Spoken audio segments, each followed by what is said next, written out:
আমাদের প্রতিনিধি সুশোভন রয়েছেন আমাদের সঙ্গে, আরো ডিটেল এই বিষয়ে জানাবেন। সুশোভন, দেখো, সরকারি বাস একেবারে সায়েন্স সিটির দিকে যাচ্ছিল এবং সেই বাসে মূলত যাত্রী ছিল এবং সেই যাত্রী ছিল মূলত 4 জন জখম হয়েছে এখনো পর্যন্ত জানা যাচ্ছে।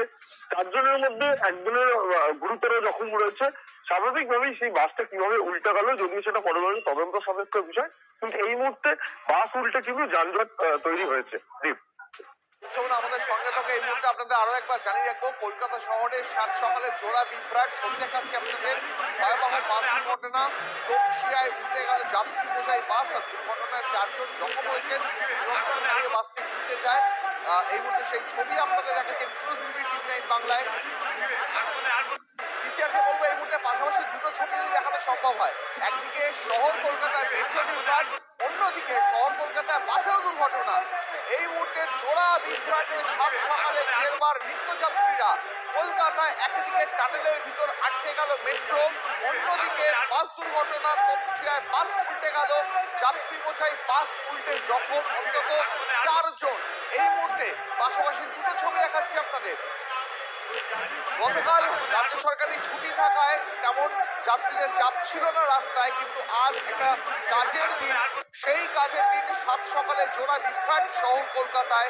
একদিকে তপসিয়াতে বাস উল্টে গেল, 4 জন যাত্রী জখম হলেন, অন্যদিকে টানেলের ভিতরে সাত সকালে মেট্রো আটকে গেল। আমাদের প্রতিনিধি সুশোভন আমাদের সঙ্গে রয়েছেন। সুশোভন, এই বাস দুর্ঘটনা মূলত কার গাফিলতিতে? চালকের কোনো গাফিলতি ছিল এখনো পর্যন্ত? ট্রাফিক পুলিশ সূত্রে কোনো আপডেট? দেখো, এখনো পর্যন্ত যেহেতু ট্রাফিক পুলিশ পরিষদে খতিয়ে দেখছে, তার কারণ তুমি জানো যে একেবারে মা ওয়ালপুলের নিচে যে রাস্তাটি, সেই রাস্তাটা স্বাভাবিকভাবেই ফাঁকা থাকে। সুতরাং সেখানে গাড়ি অর্থাৎ ওই বাস দ্রুতগতিতে চলছিল না, কোনোভাবে সেই বাসের কোনো যান্ত্রিক ত্রুটি রয়েছে সেটাও দেখার বিষয়। যদিও দেখো, এই ক্ষেত্রে বিভিন্ন সময় আমরা দেখেছি যে টায়ার রিফিলিং এর একটা সমস্যা থাকে এবং সেখানে কিন্তু দুর্ঘটনা ঘটে। অর্থাৎ পরবর্তীকালে এগুলো তদন্ত করা হবে এবং পুলিশের তরফ থেকেও পুরো বিষয়টা এই মুহূর্তে দেখা হচ্ছে।